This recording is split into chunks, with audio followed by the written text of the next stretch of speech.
Welcome, night owls, to 2-Hour Horror Stories. I'm your host for the next 2 chilling hours. These aren't just bedtime stories, they're terrifying. Subscribe if you dare, and tell me in the comments where you're listening from. Now, silence your phone, close your eyes, and let the horror in. They said Ben always moved quietly. Even among seasoned hunters, his footsteps were lighter, his breaths barely audible. It wasn't something he tried to do, it just came naturally, like he belonged more to the woods than the town.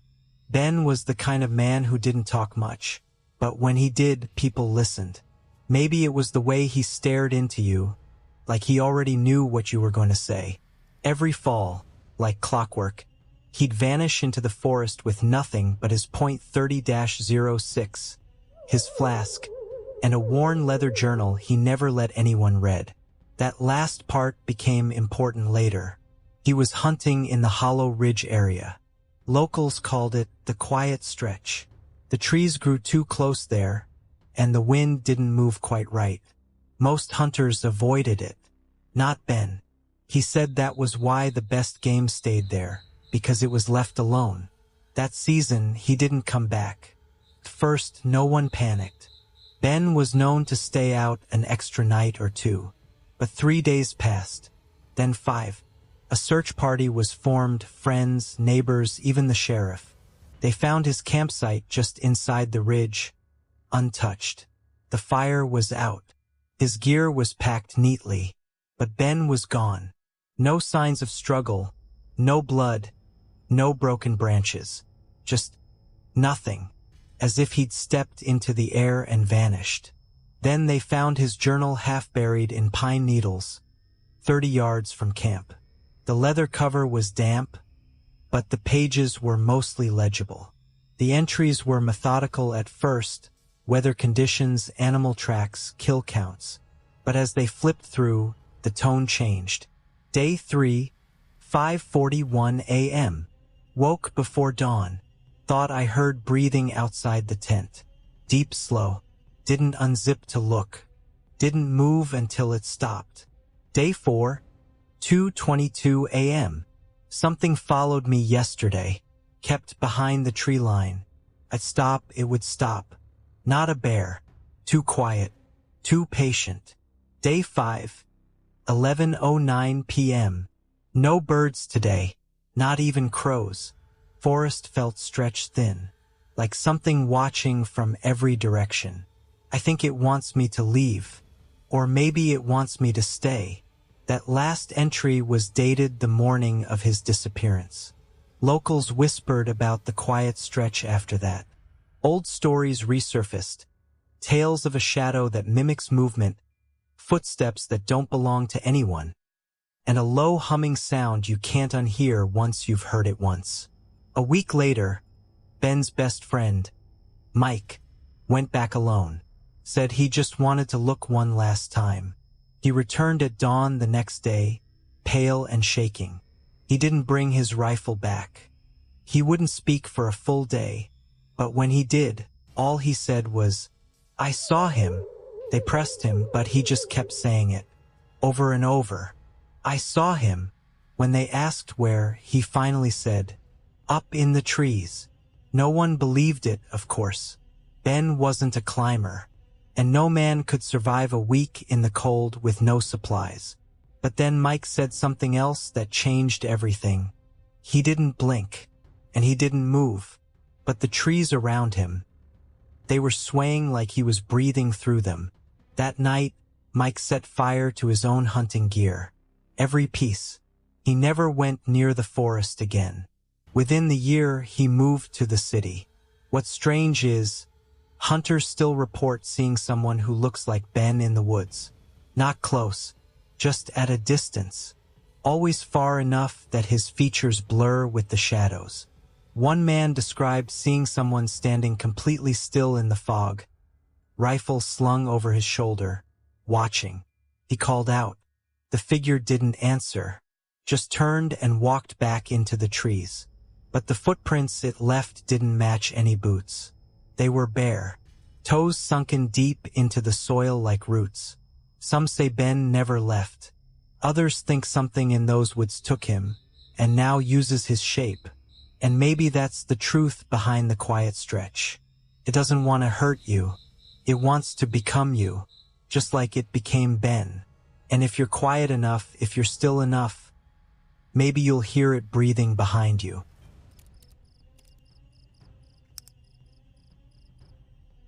The first time I saw it, I thought it was just another hunter.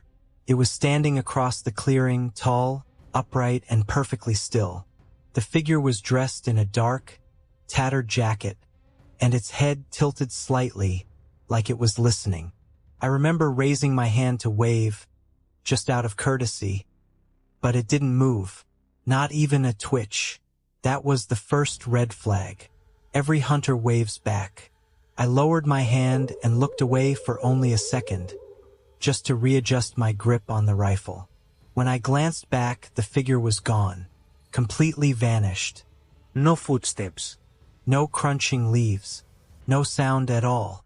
Just an empty clearing and the slow rustling of pine needles overhead. I should have left right then. I kept moving, telling myself it was probably just a trick of the light, or maybe I was overtired. But the deeper I went into the forest, the more wrong it felt.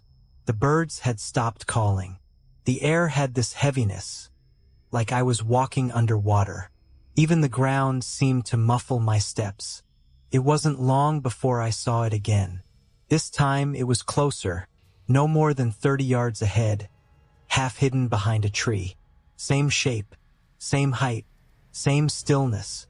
But now I could make out more detail. Its limbs were too long. The elbows bent the wrong way.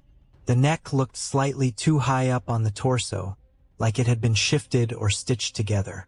And then there was the way it stood, too stiff, too perfect. Like it didn't understand how weight is supposed to shift on human legs. It was pretending to be human, and it was bad at it. I raised my scope slowly, not even planning to shoot, just to get a better look. My breath caught in my throat. It had no face, just a smoothed-over surface where eyes, nose, and mouth should have been. As soon as I saw that, it twitched, a fast, sudden jerk like a glitching video, and stepped back behind the tree. I didn't follow. I turned around, trying to retrace my path back toward the truck, but the forest had changed. That's the only way I can explain it. The sun had shifted, and the trail I'd come in on was gone. Even the landmarks I remembered, an old split log, a broken fence post, had vanished. In their place were trees I didn't recognize, taller, older, pressing closer together than they should have been. I started to hear it following me. It never ran. It just moved when I wasn't looking. Every time I paused to check my bearings, I'd catch a glimpse of it standing behind a tree or in the edge of my peripheral vision. It never got closer than 10 yards, but it never went away. I screamed, not because I thought someone would hear me, but because it felt like the forest wanted me to stay quiet. And that's when I noticed the symbols, carved into the trees, every few feet. Strange geometric shapes, spirals intersected by jagged slashes. Some were fresh, like they'd been cut just hours before.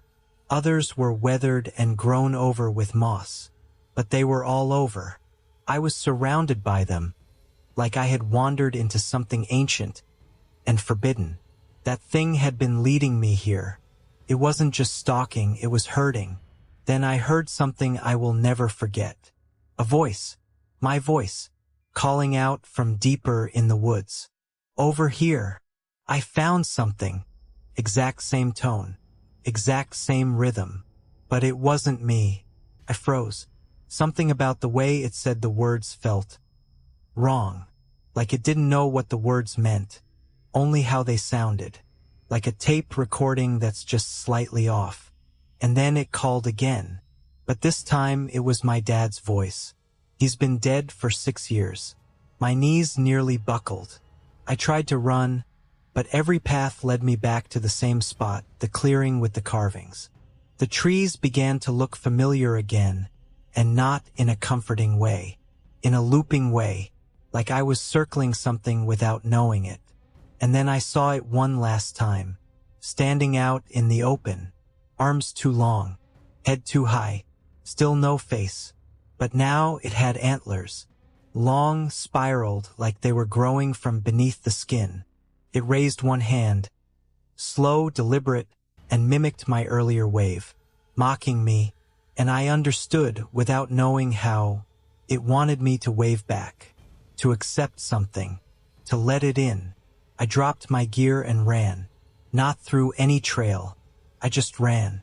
Branches sliced my face. Roots tripped me.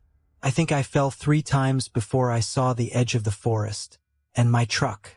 The thing didn't follow me out, but I saw it again, just before I drove away, standing upright, perfectly still, right at the tree-line, watching. I never went back. I don't hunt anymore. I don't even go near forests if I can help it.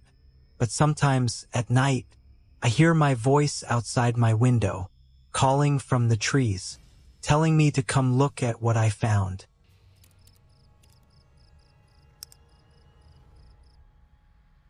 Whispers from the deer stand. They say the forest holds its secrets tightly, and sometimes it speaks, quietly, barely audible, like the rustle of leaves in a gentle breeze. But what happens when those whispers come from the very place you thought was safe? The deer stand. I never believed in the stories hunters tell around campfires. Ghosts, spirits, shadows watching from the trees. Until one cold autumn evening changed everything.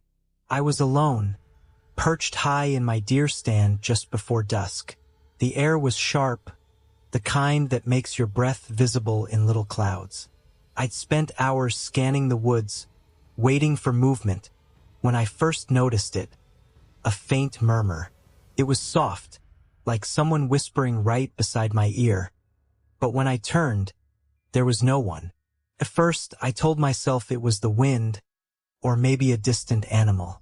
But the whispers grew clearer, forming words that I couldn't quite catch. Phrases that felt more like warnings than conversation.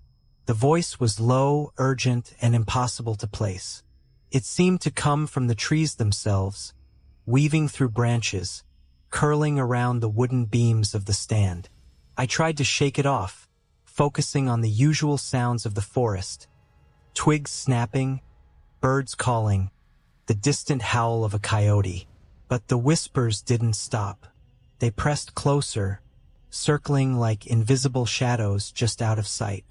I felt an unnatural coldness creeping up my spine, a weight pressing on my chest. Then came the pause, the sudden, unsettling silence. Every forest sound ceased at once. No birds, no wind, nothing but the rhythmic beating of my heart. The whispers stopped too, but the silence was heavier, filled with expectation. Something was watching, waiting. I glanced down and caught movement near the base of the tree. A flicker of shadow, too quick to see clearly, but enough to make my skin crawl. My rifle felt suddenly heavy in my hands. I thought I saw a pair of eyes, glowing faintly in the dimming light. They didn't belong to any animal I knew. The whispers returned, louder now, more insistent.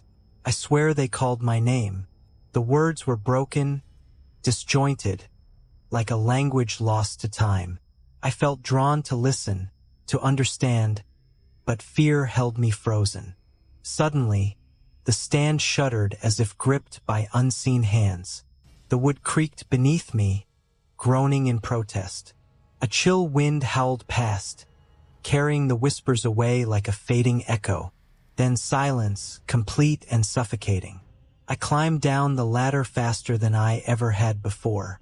The forest seemed darker, thicker, as if it had swallowed the fading light. The path back to my truck was a blur. My footsteps hurried and uneven. Every shadow seemed alive, every rustle a threat. At the edge of the woods, I turned back once. The deer stand stood empty, but the whispers lingered, faint and haunting, as if the forest was saying, "Come back." I never did. Later, I learned the history of those woods. Hunters had disappeared there before, vanishing without a trace. Locals spoke of an old spirit tied to the land, a guardian of the forest who warned those who dared disturb its peace. Whispers in the deer stand were said to be its way of reaching out, a voice from the shadows meant to protect or warn. I don't know what I heard that night, if it was spirit or something darker, but some nights, when the wind is just right, I swear I still hear those whispers, carried on the breeze, calling from the trees, reminding me that some places in the forest never forget.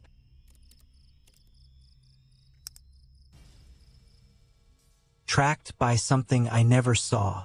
They say the woods are full of secrets, but some secrets aren't meant to be uncovered. I never believed in the usual hunting stories, Bigfoot, skinwalkers, or some cursed forest. I thought it was all tall tales told around campfires to scare the newbies.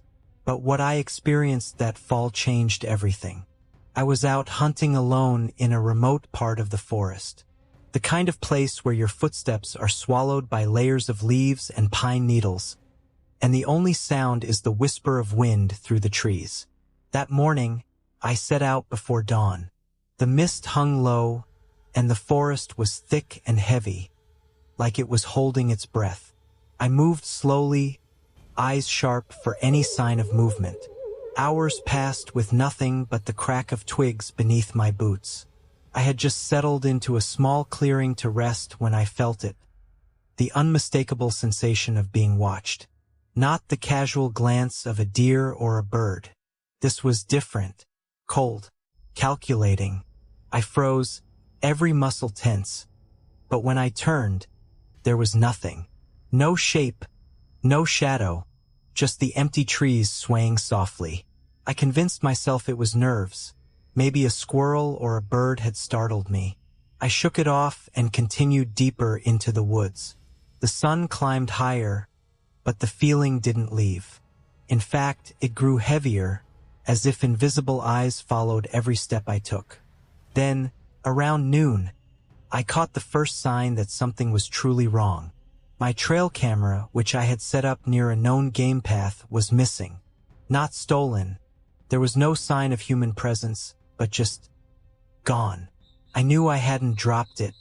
It was supposed to be there when I left.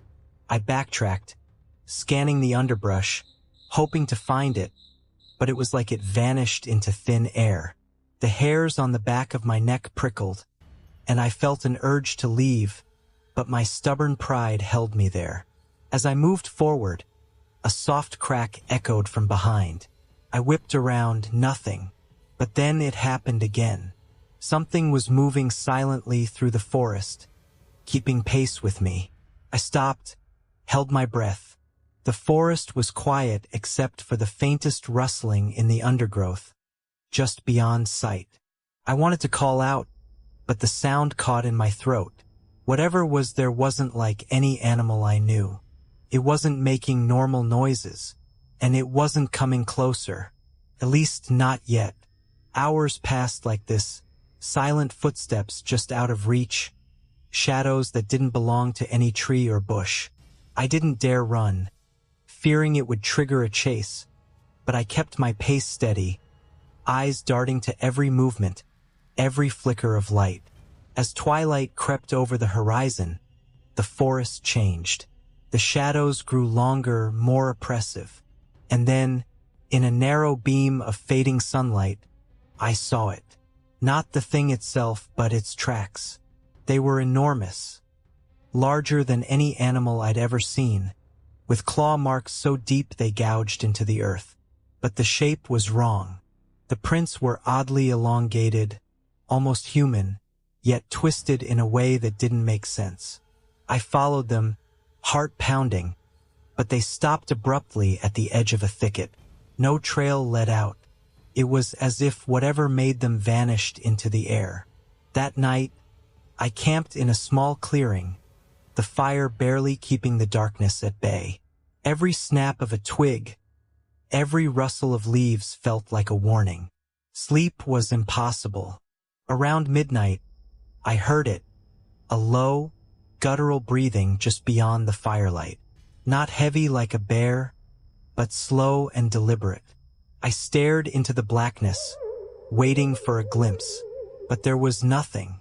Morning came like a relief, but the forest felt different. Still watching, still waiting. I packed quickly, every sense on high alert. When I finally broke through the trees onto the dirt road, I looked back once, and in the distance, just beyond the tree line, two glowing eyes reflected the rising sun. They didn't blink. They didn't move. They just watched. To this day, I don't know what followed me that afternoon, what kept pace without ever showing itself. But I learned that some things in the forest are better left unseen, because the most terrifying monsters are the ones you never get to look at, the ones that track you silently, waiting for the perfect moment.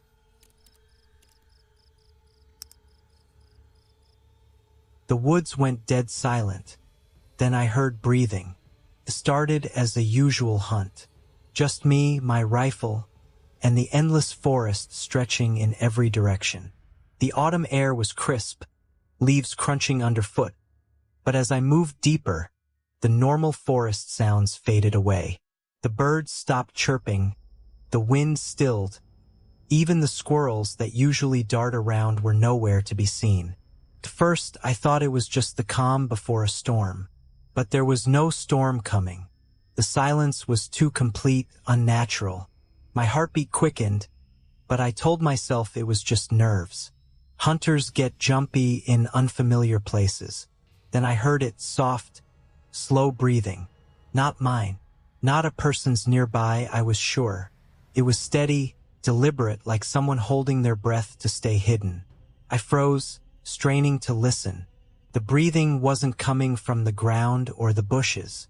It seemed to hover in the air, just beyond my line of sight. I slowly turned, trying to pinpoint the source. The trees stood like silent sentinels, their branches motionless. No animal stirred, yet that breathing grew louder, closer.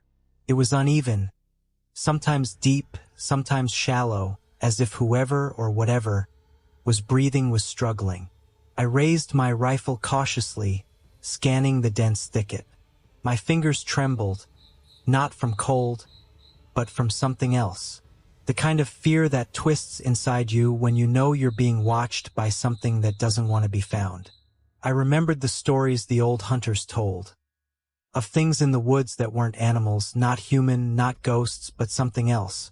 Something that moved in the silence between heartbeats. I never believed them until now. The breathing stopped.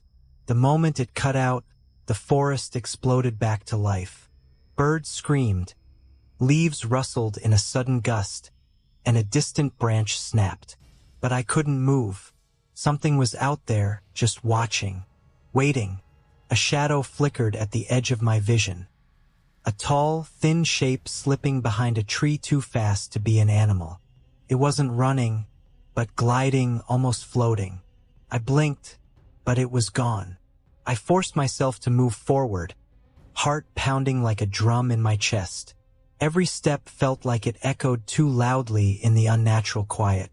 Then the breathing started again, this time right behind me. I spun around, but nothing was there. A chill ran down my spine. The air felt heavier, denser, like the forest itself was holding its breath. My instincts screamed at me to leave, but curiosity anchored me in place. Suddenly, a cold wind brushed past my neck, and I heard a whisper, too soft to catch the words, but unmistakably a voice. It wasn't human, not really. It was hollow, echoing, like it came from somewhere beneath the earth. I swallowed hard and aimed my rifle at the spot where the whisper came from. The shadows deepened, twisting into shapes that played tricks on my eyes. I saw faces, twisted, blurred faces, flicker in the bark of the trees. They weren't real, or maybe they were. The breathing grew frantic, desperate, like the forest was trying to push something out, or hold something in. I wanted to run, but my legs were frozen, trapped by a fear older than time. Then the breathing stopped again. The silence returned. This time it was suffocating.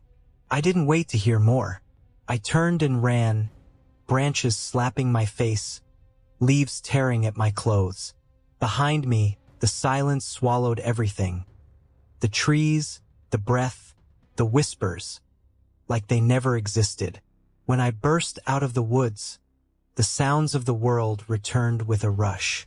Cars passing, people talking, life continuing as if nothing had happened. But I knew better. Something lives in those woods. Something that waits for the silence, breathes with the shadows, and watches the hunters who wander too far in. I never went back, but sometimes, late at night, I can still hear that breathing. Not outside, but inside my own mind, slow, steady, reminding me that the forest never forgets.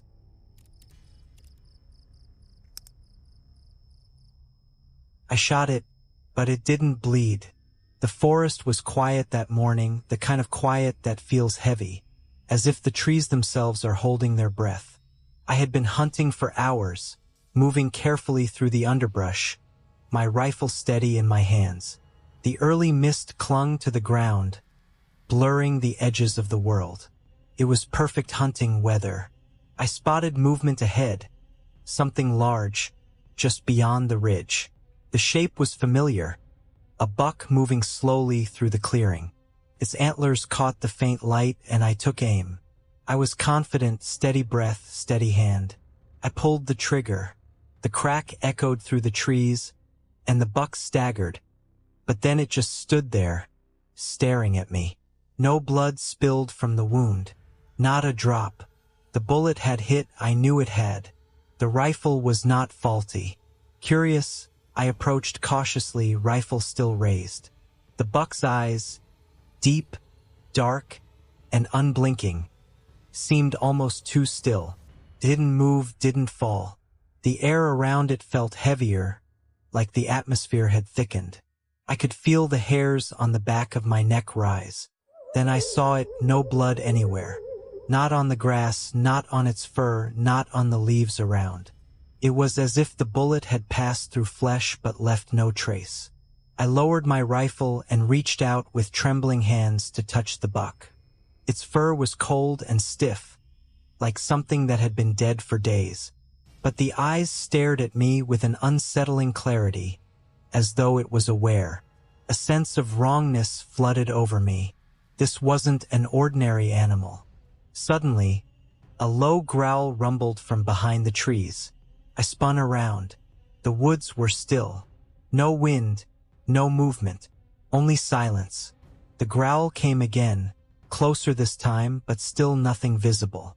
Panic set in. I realized I had been so focused on the buck that I hadn't noticed the shadows stretching unnaturally between the trees, or the way the light seemed dimmer in the clearing. I tried to steady my breathing, but my heart was pounding in my ears. I glanced back at the buck. It was gone. Not running away, vanished. The spot where it had stood was empty, the grass undisturbed, but the weight in the air remained. I tried to calm myself, telling myself I must be seeing things. But then the growl came again, this time from the edge of the clearing. I froze, eyes darting, trying to pinpoint the sound. Out of the corner of my eye, something moved. A shadow, tall and thin, just beyond the trees. It didn't run. It didn't hide. It just watched. And then, slowly, it stepped into the clearing. The creature wasn't like anything I had seen before. It was tall, too tall, almost unnaturally so, with long limbs that seemed to stretch and bend at odd angles. Its skin was pale, almost translucent, and it had no hair. But what unsettled me most were its eyes. Empty black voids that reflected no light. I raised my rifle again, hands shaking. The creature didn't flinch. Instead, it took a slow step forward. The growl was low now, almost a whisper, like a breath through dead leaves. I fired. The bullet hit its chest, but again no blood, no reaction. The creature tilted its head, like it was studying me. Then it smiled, or at least what passed for a smile, a cruel twist of its lips revealing sharp, uneven teeth. A sudden cold swept through the clearing, chilling me to the bone. My vision blurred. When it cleared, the creature was gone. I ran back toward my truck as fast as I could, heart hammering, not daring to look back. The forest seemed endless, the path I had taken before now unrecognizable. Shadows twisted at the edges of my vision, and the silence was broken only by my ragged breaths. When I finally burst onto the main road, I stopped, panting and shaking. My phone had no signal. I called out, but only the wind answered. I returned to the forest the next day, hoping to find some evidence of what I had seen. The clearing was empty. No tracks, no blood, no sign of the buck or the creature. It was as if none of it had ever happened. But I know it did. The memory lingers. A shot fired, a creature that doesn't bleed, and the unshakable feeling that some things in the woods are not meant to be hunted. Sometimes, when the wind rustles the trees just right, I swear I hear that growl again, and I wonder if it's still out there watching.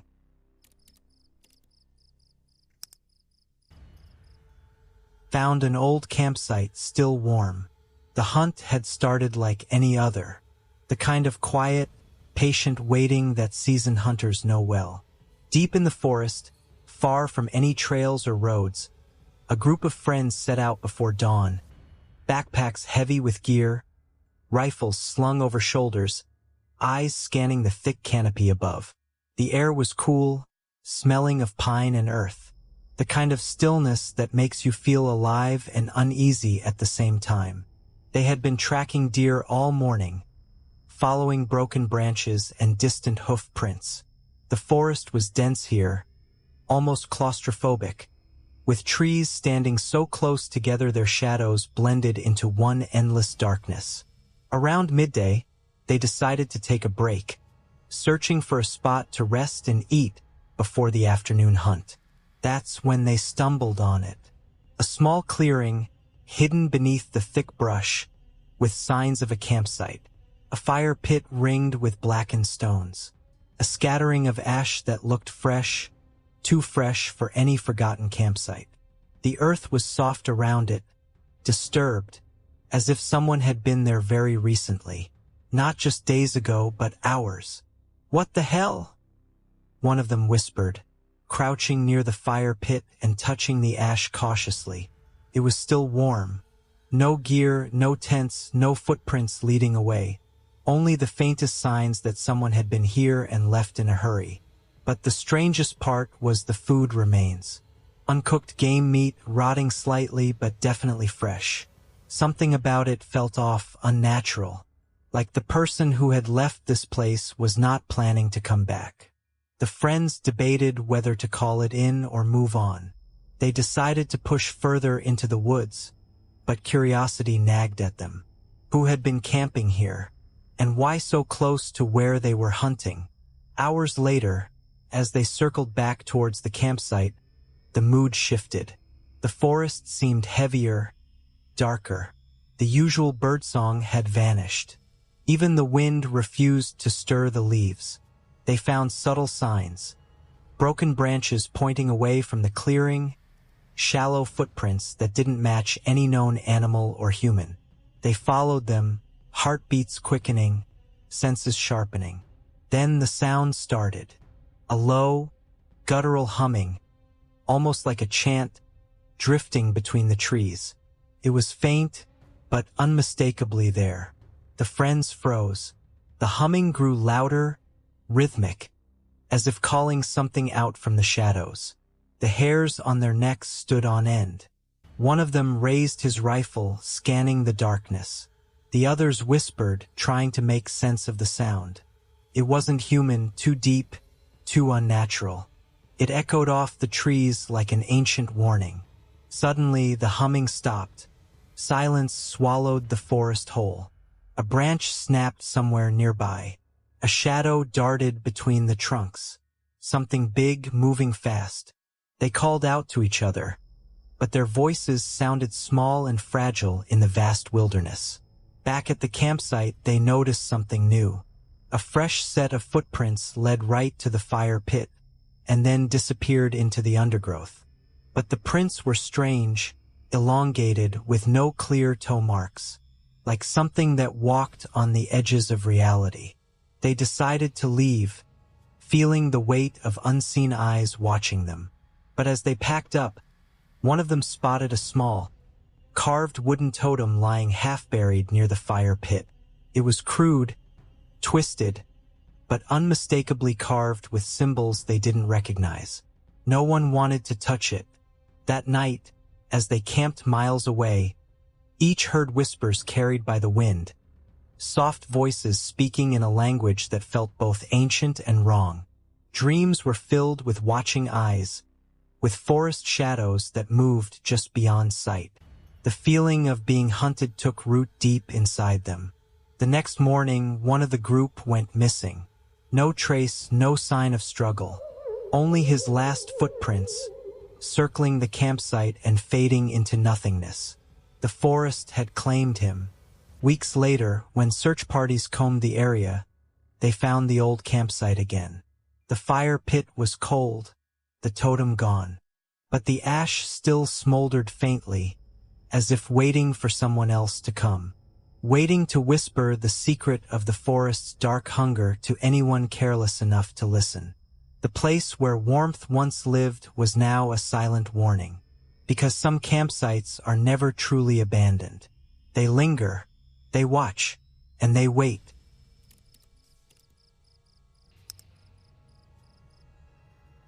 They said the forest was quiet that day, except for the usual rustling of leaves and the occasional bird call. I was alone, hunting near the edge of our family's land, about 3 miles from the cabin where I'd grown up. The sun was dipping low, casting long shadows between the trees. I'd been tracking a deer for nearly an hour when I heard it, my brother's voice.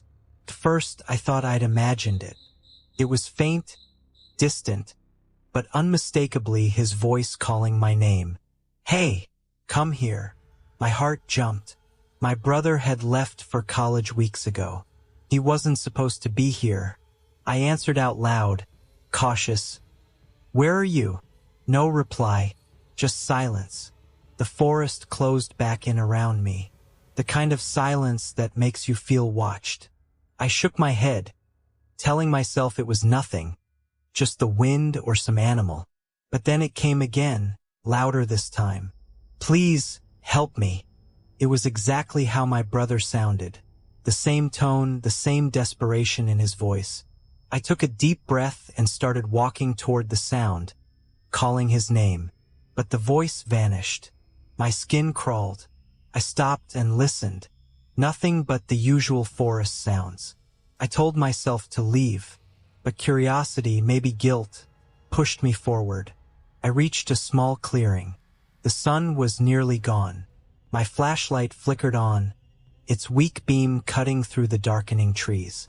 Then, from behind a tree, I heard it again. "Don't come closer. It's not safe." That wasn't my brother's voice. It was deeper, distorted, like someone trying to sound like him but failing. My heart pounded. I stepped back. Suddenly, something moved in the shadows. Not a deer or any animal I recognized, but something large, tall, thin, almost human but wrong. The thing didn't step into the light. It just watched. I whispered, "Who are you?" No answer. Then I heard it mimic my brother again. But this time, it was twisted, cold. "Come closer, little brother." I froze. The voice wasn't real. It was a trap. I turned and ran. Branches clawed at my face and arms. The shadows seemed to stretch, trying to grab me. Behind me, the voice kept calling, changing, shifting between my brother, my own voice, even our father's voice, each one pulling me deeper into the dark woods. I tripped and fell hard on the mossy ground. My flashlight shattered. Now completely dark, I crawled, desperate to find the path back. The voice changed again, whispering right next to my ear, "You belong here." I scrambled up and sprinted blindly. Suddenly, the forest opened onto the dirt road near the cabin. I didn't stop until I saw the porch light. Inside the cabin, my phone was dead. No signal. I sat there, breathing hard. Then I heard the voice, clear through the window. "Why did you leave me?" I stared into the dark woods, realizing it wasn't my brother. It never was.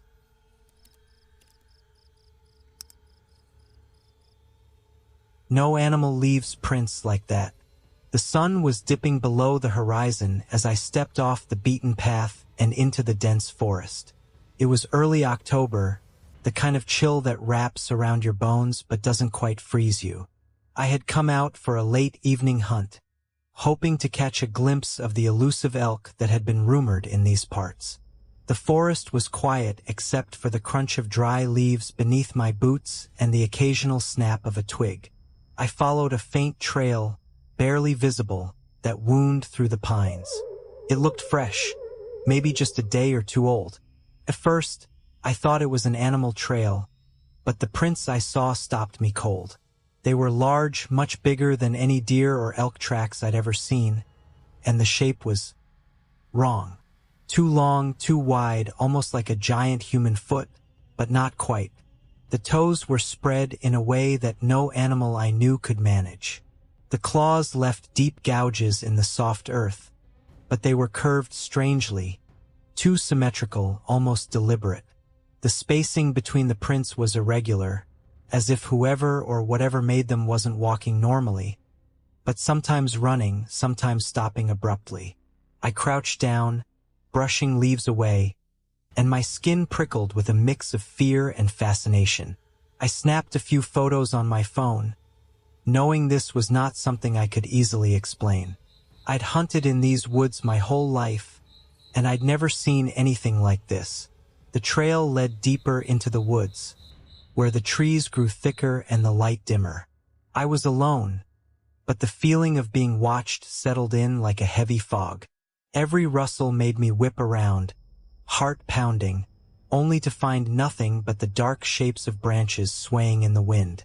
I kept moving, following the prints as they twisted and turned. Sometimes they were clear, and other times the ground was disturbed as if something large had been dragging a heavy weight behind it. There were spots where the dirt looked scuffed, like a struggle had taken place. I began to notice something else. Small patches of dried blood, dark and crusted, smeared in places but not fresh. The smell was faint but unmistakable. The trail ended near a small clearing, barely big enough for a tent. In the center, there was a circle of broken branches, and inside it, a strange symbol was carved into the earth. It looked like a twisted triangle with lines radiating from the points. I felt a chill that had nothing to do with the cold night air. I scanned the clearing and saw more footprints. These were smaller, childlike, but with the same unnatural shape and spacing. They circled the symbol, as if something had been dancing or pacing there. My heart raced. I wasn't sure what I was dealing with, but I knew it wasn't an animal. A sudden noise behind me made me spin around. There was nothing there. Then, faintly, I heard a whisper. It was almost a voice, but too low and too distorted to make out any words. The hairs on the back of my neck stood up. I backed away slowly, eyes darting between the darkness and the clearing. Suddenly, a branch snapped sharply to my left, closer this time. I froze. The whispering stopped. The silence that followed was worse than the noise, thick and oppressive. Without thinking, I broke into a run, crashing through the underbrush. I didn't look back until I reached the edge of the forest, where the last light of day was fading fast. I glanced down at my boots and noticed something I hadn't before. More prints. They were around me in a circle, but I hadn't noticed them because they were lighter, like they had been made after I arrived. The prints led away into the darkness, and I swear, they weren't human. I didn't follow. I didn't want to. The woods had secrets, and tonight, I'd stumbled onto one that didn't want to be found. Weeks later, I showed the photos to a wildlife expert. He shook his head, eyes wide. "No animal leaves prints like that," he said, "and no known species in this area matches those marks." I never went back. Sometimes, late at night, I hear whispers in the wind, and I wonder what's still out there, watching, waiting. Something that leaves prints no animal could ever make, and that isn't meant to be hunted.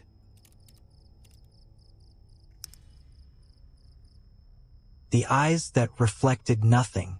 They say the eyes are windows to the soul, but what happens when those windows show nothing at all? When the eyes staring back at you are voids, empty of light, depth, or any sign of life. He'd been hunting in these woods his entire life. The forest was familiar, or so he thought. That morning, the air was thick with mist, clinging to the undergrowth like a silent warning. The usual chorus of birds was strangely absent.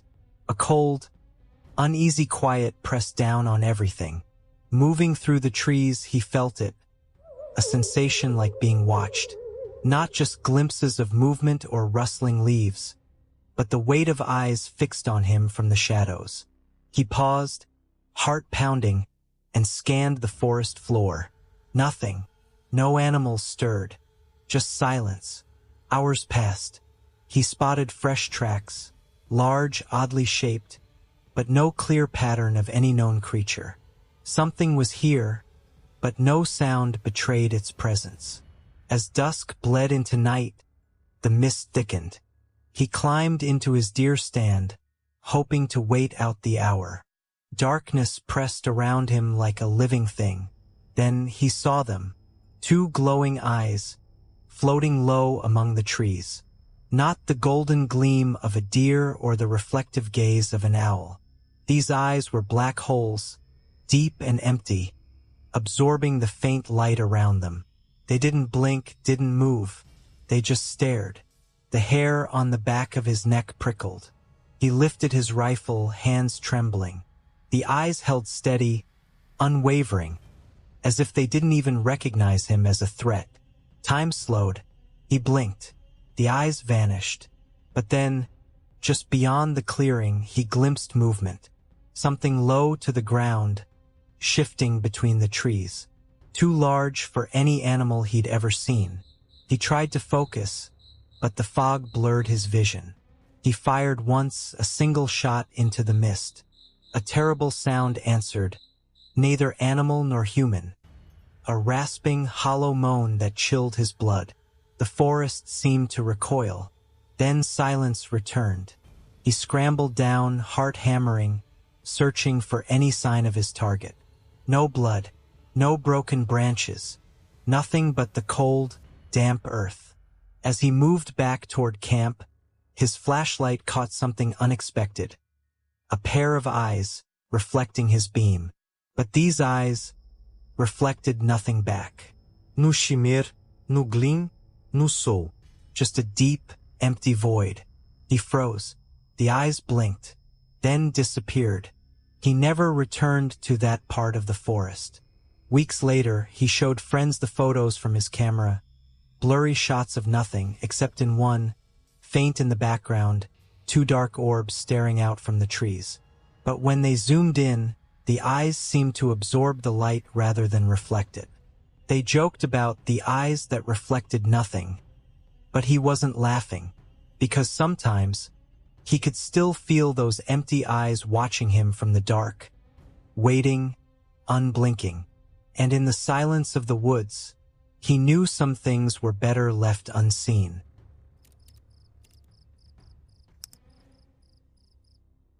I heard a shot, but I was alone. The forest was quiet, colder than I expected for early autumn. The kind of cold that seeps through your jacket and settles in your bones, the kind that makes the silence heavier. I had set out before dawn, aiming to find a good spot near the ridge where the deer had been spotted the day before. It was just me this time. No partner, no dog, just the rhythm of my boots on the fallen leaves and the steady breath fogging in front of me. By mid-morning, I reached my chosen clearing. The sun was just breaking through the tall pines, casting long shadows across the mossy ground. I settled into my makeshift stand, the one I'd carved out myself last year, and waited. Waiting is part of the hunt, but it's also where something else always creeps in: uncertainty. Hours passed. The only sound was the occasional rustling of squirrels and the far-off caw of a crow. Then, without warning, I heard it. A single gunshot. It echoed through the trees, sharp and sudden, breaking the quiet like a knife. My heart jumped, but something was wrong. I was alone. No one else was supposed to be out here. I scanned the woods carefully. There was no movement, no sign of another hunter. The area was supposed to be restricted, a private stretch of forest rarely visited. Yet, there it was again, a low, distant crack of a rifle. The shot was close enough to be dangerous, but far enough to confuse me. I started packing up quietly, deciding to head back. I kept my eyes peeled for any sign of someone else. Tracks, broken branches, anything. The ground was strangely undisturbed, though. No footprints except mine. The forest seemed stiller than before, almost like it was holding its breath. I followed a narrow path down the ridge, trying to figure out where the shots came from. Then, I noticed something odd. About 20 feet off the trail, a patch of ground looked scorched, like something hot had landed there, burning the moss. It wasn't a campfire, and there was no debris, just a circular blackened spot on the forest floor. My skin crawled. The shot, the scorch mark, something was definitely wrong. I turned to head back, but caught a glimpse of movement at the edge of my vision. A figure, tall and thin, standing just behind a tree. Too quick to get a good look. I froze. Then, as suddenly as it appeared, the figure disappeared. The rest of the hike back was a blur. My thoughts raced. Could it have been a hunter ignoring the rules? Or something else entirely? When I finally reached my truck, I saw it. Deep claw marks gouged into the driver's side door. Long, deliberate, like a warning. I didn't stay for nightfall. Later that night, I listened to my recorded footage from the trail camera I had set near the clearing. The camera had picked up something strange. A shadowy shape that seemed to move faster than any animal I'd ever seen. Paused just out of frame and then vanished. I never told anyone exactly what happened that day. But the shot, the scorch mark, the claw marks on my truck, I still hear that gunshot sometimes, when I'm alone in my house, late at night, like a reminder that something out there is watching, waiting, and maybe hunting back.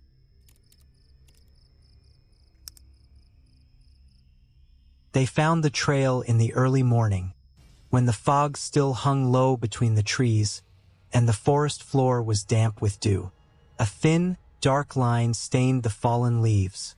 A fresh streak of blood, almost too bright against the muted browns and greens. It was faint but unmistakable. Something had been injured, and it was nearby. The three of them followed it cautiously. No one said much. They knew better than to make noise in places like this. The trail led deeper into the forest than they'd planned to go that day, winding beneath ancient oaks and through thickets of thorny brush. The air grew colder, heavier. Every snap of a twig underfoot felt amplified. The blood didn't lead far before it began to thin, turning into mere drops. But the pattern was strange. It curved sharply, almost deliberately, like a broken line looping back on itself. They pressed forward, expecting the trail to open onto a clearing or a creek, maybe a wounded animal caught in the underbrush. But instead, the forest seemed to close in tighter, darker. After a while, the blood vanished entirely. They stopped, scanning the ground and trees for any sign of the injured creature or the source of the trail.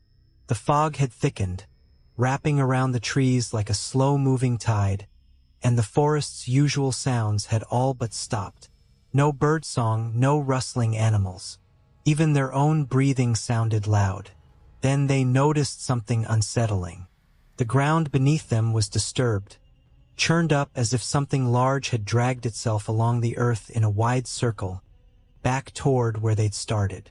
It was as if the blood trail wasn't a path forward, but a loop, an endless spiral. One of them knelt down and pointed. Look, footprints, not animal but human-like. And the strange part? They were going in a circle, over and over, the same prints moving back to their original starting point. They checked their compass. They hadn't lost direction. They should have been far from the path now, but they were standing right where they'd started tracking the blood. The air was growing colder still, a chill creeping under their skin. "No way," someone muttered. "How is that possible?" They tried to retrace their steps, but every direction looked the same.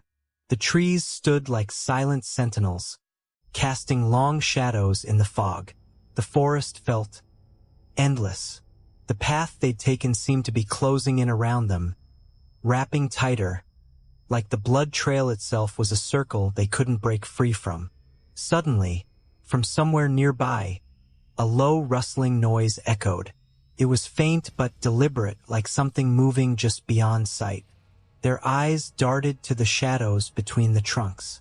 Then came a faint whisper, almost carried by the wind, but the words were indistinguishable. The blood reappeared, fresh drops on a fallen branch.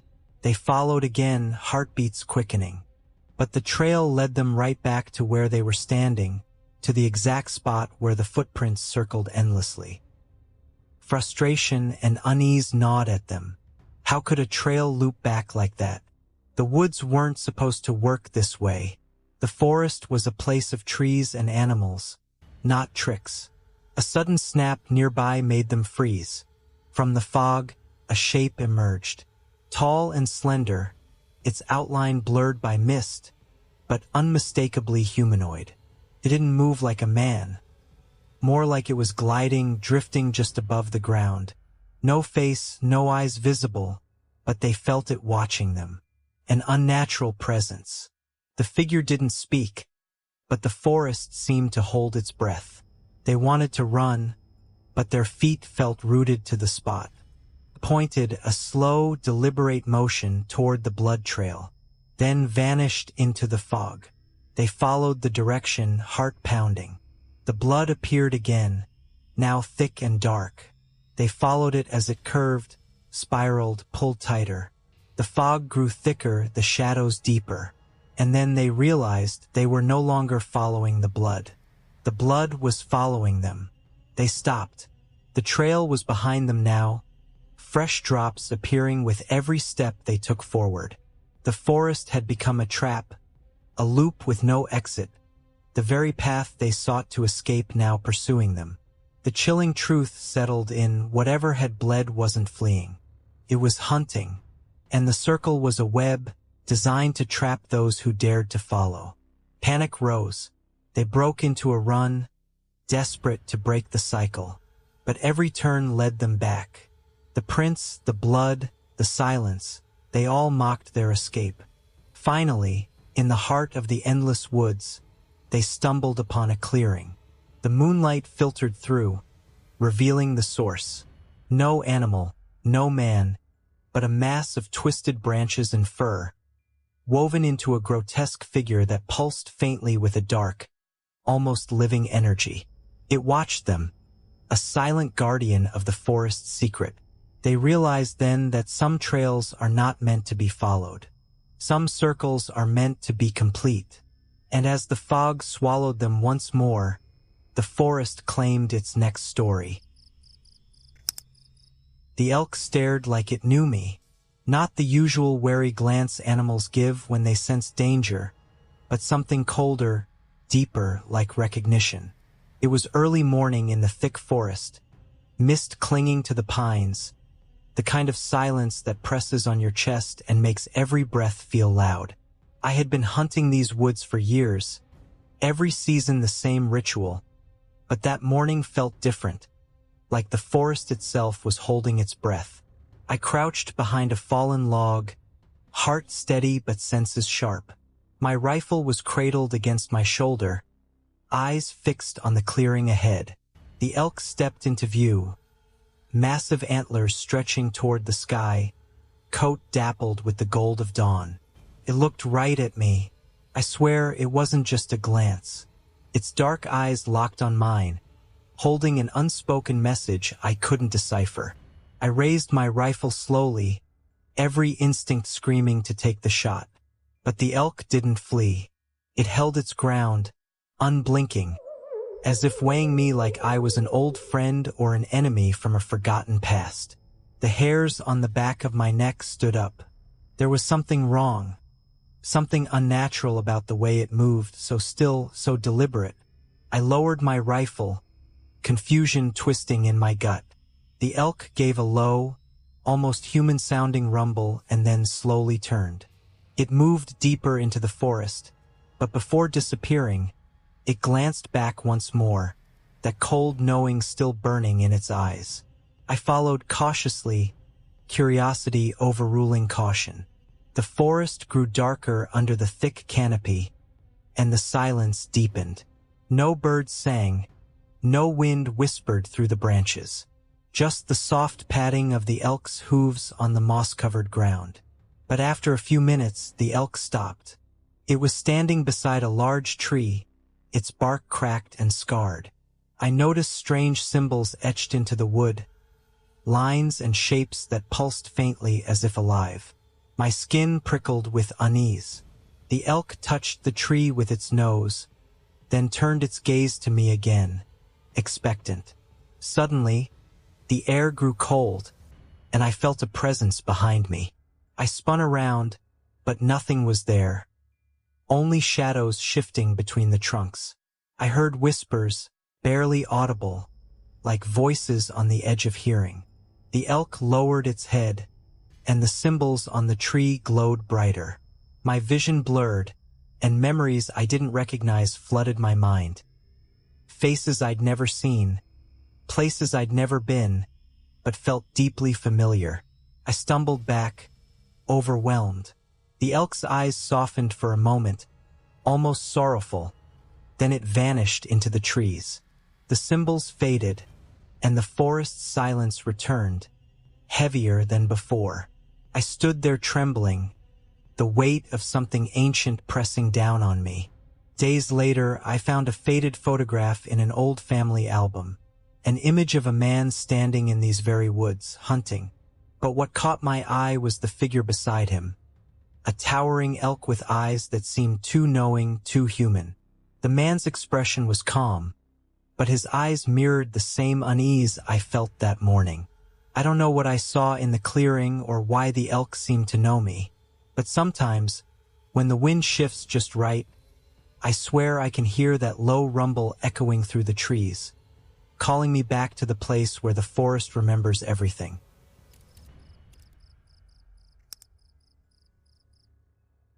Our trail camera was supposed to capture deer. We set it up along the usual path, right near the old clearing where the bucks like to gather. The kind of spot hunters dream about, quiet, secluded, untouched for months. We left it for 3 days, then came back to see what we got. The first few clips showed exactly what we expected. A few does, a couple of scraggly bucks wandering through the underbrush, sniffing the air. Nothing unusual. But then, on the last night, the camera recorded something that didn't make any sense. It started with faint movement near the edge of the frame, a shadow slipping between the trees. At first, it looked like another deer, but something about its gait was wrong. Too slow, too deliberate. The figure stepped into the clearing, but it wasn't a deer. It was tall, maybe 7 feet, with unnaturally long limbs. Its skin had a strange sheen, almost reflective, like wet bark or polished bone. No fur. No obvious eyes, just a blank, smooth face that somehow seemed to watch the camera, even though it had no features. It stood perfectly still for nearly 10 minutes. Then, the shadow moved closer to the camera, tilting its head as if trying to understand the blinking red light.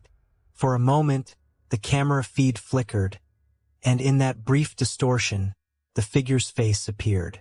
Not human, not animal, something else, a horrible fusion of both. Then it vanished. But the worst part was the timestamp. The trail camera's clock was set correctly when we installed it. The figure appears on the footage hours before we even placed the camera in the woods. We double-checked everything, the device, the clock, even the memory card. Nothing explained the impossible timestamp. That night, my friend insisted we go back to the clearing and look for signs of the creature. We found no footprints, no broken branches. But the air felt heavier, like the woods were holding their breath. Behind the spot where the figure stood, we noticed strange patterns etched into the dirt, thin lines forming a crude spiral, almost like a ritual marking. It wasn't there the week before. We left quickly. Back home, I scoured online forums and hunting boards, searching for similar experiences. I found a handful of stories, scattered and vague, hunters describing odd shadows, unnatural silence, and fleeting glimpses of towering shapes with faceless heads. One post mentioned the Watchers, entities said to roam deep forests, observing without ever revealing themselves fully. The idea was unsettling. If the figure was one of these Watchers, why had it allowed the camera to see it? Why come so close? A week later, the trail camera mysteriously disappeared from our storage drawer. No forced entry, no signs of theft. It was just gone. Now, I wonder if capturing that impossible footage marked us somehow. If the woods, or whatever lives within them, noticed our intrusion. And if the Watcher will return, waiting, watching, until the next time the camera turns on. The trees moved when the wind was still. That was the first thing I noticed, standing alone in the middle of the forest, waiting for dawn to break. I had been hunting these woods for years, always careful, always respectful of the land. But this morning felt off. The air was heavy, suffocating, like the forest was holding its breath. The usual rustle of leaves and distant bird calls were absent. Instead, a stillness settled over everything, thick and unnatural. I lifted my rifle and scanned the area, eyes sharp. Then it happened again.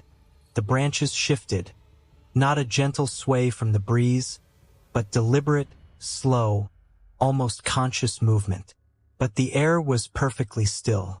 No wind stirred the underbrush or even a single leaf. At first, I thought it was my mind playing tricks on me, maybe exhaustion from hiking all night. But then a low creak echoed through the trees, like wood bending, straining. I froze, heart hammering in my chest. The sound wasn't random. It was deliberate, like something was testing the forest's limits. I shifted slightly, trying to pinpoint the source. That's when I noticed the shadows. Not the ones cast by the moon, but darker, thicker shapes clinging to the trunks and weaving between branches. At first, I thought it was just the natural patterns of bark and moss, but the shadows moved, twisting, curling, as if alive. A sudden chill ran down my spine. Something was watching me, and it wasn't just hiding behind the trees, it was the trees. I remembered the old stories hunters shared, about the forest spirits that protect the land from those who don't belong. They said the trees could reach out, and snare the careless, and pull them into the earth. I never believed them before. Now, standing here with the woods shifting around me, I wasn't so sure. A twig snapped to my right. I swung my rifle toward the sound and caught a glimpse of something. Tall, thin, with limbs that looked like twisted branches. It didn't run, didn't flee. It just stood, motionless, blending with the forest like it was part of the wood itself. Its eyes glowed faintly, amber and cold. I took a step back. The ground beneath me suddenly felt softer, almost pulsing.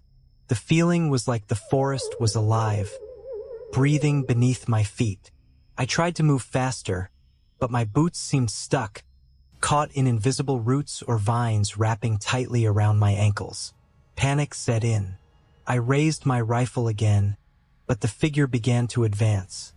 Not walking, but gliding, moving as fluidly as the shadows that clung to the trunks. Every step it took made the branches above bend closer, reaching out like claws. I aimed and fired, the gunshot cracking through the silence. But the bullet hit nothing but bark. The figure was gone, vanished into the trees as if swallowed whole. Suddenly, the branches shook violently, crashing down around me. I ducked, scrambling to free my feet from whatever was holding me. The forest was alive, angry. The trees swayed and twisted without wind, branches snapping like bones, leaves rustling fiercely. I heard whispers, soft, unintelligible, coming from all directions. The voices felt ancient, like the forest itself was speaking in a language older than time. They seemed to be warning me or maybe accusing me. I pushed through the thicket, desperate to escape. The shadows lengthened, creeping after me like liquid darkness. My breath came in ragged gasps. Every step forward was met with resistance, as if the forest was trying to hold me back. At one point, I stumbled and fell onto the forest floor. As I looked up, the trees above me bent down, branches forming shapes like hands, reaching toward me. I could feel their presence, cold and unyielding. I closed my eyes for a moment, gathering strength. When I opened them, the forest seemed to pause. Stillness returned. The branches stopped moving. The whispers ceased. I didn't dare look back. I ran. Hours later, when I finally broke through the tree line, the wind was blowing gently again. The forest looked normal, silent, peaceful. But I knew better.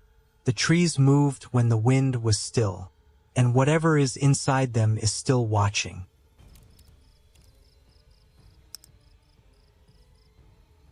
We found his gear, but not him.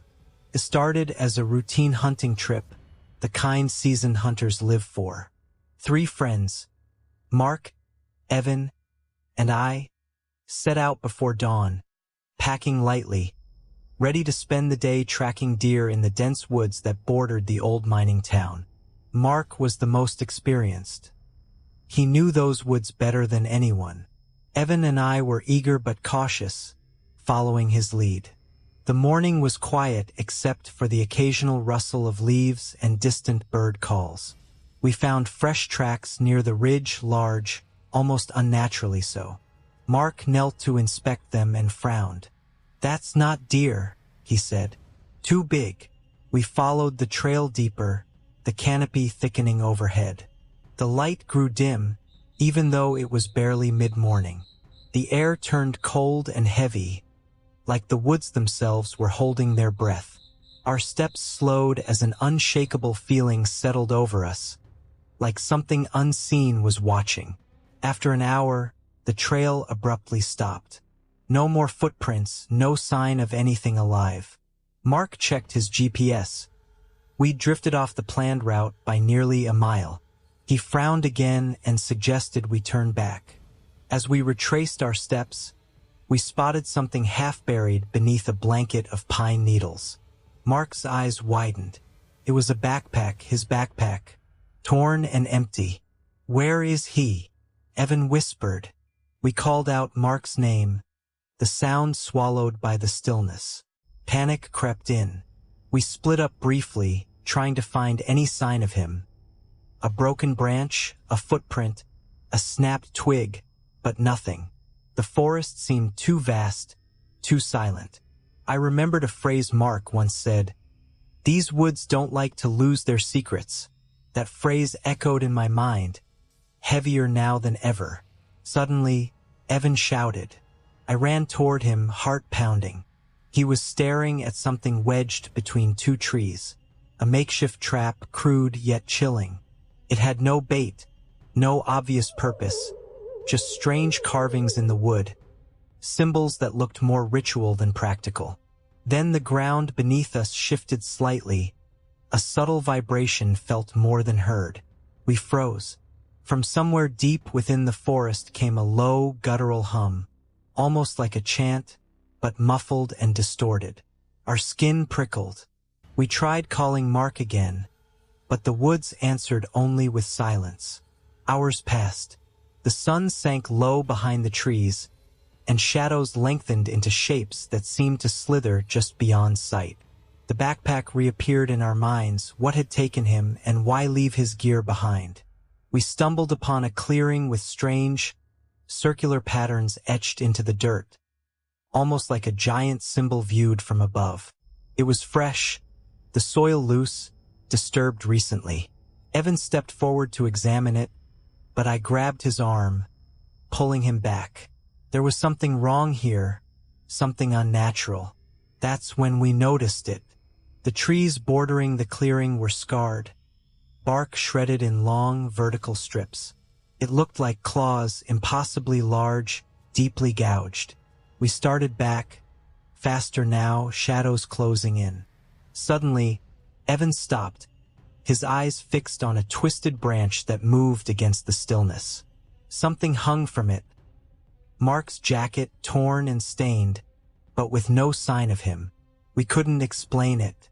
His gear was scattered throughout that area, but Mark himself was gone, as if swallowed by the forest. The humming returned, now louder, closer.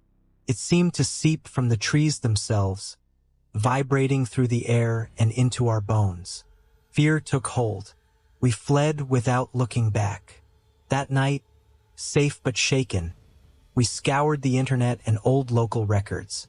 The woods had stories, tales of hunters who never returned, of strange creatures said to roam in shadows, invisible until they chose otherwise. There were legends of the silent stalker, a presence that claimed those who dared hunt in its territory, leaving behind only scattered belongings as a warning. We found a pattern. Gear abandoned near strange carvings. No bodies, no tracks, only whispers carried on the wind. Mark's disappearance was not an isolated incident. Others had vanished similarly, their last known locations marked by cryptic signs and chilling silence. Some say the forest protects itself. Others believe it feeds on fear and curiosity. We never returned. But sometimes, late at night, when the wind shifts just right, I swear I hear the hum, low, guttural, echoing through the dark, calling out from the heart of the woods where Mark's gear still lies, waiting.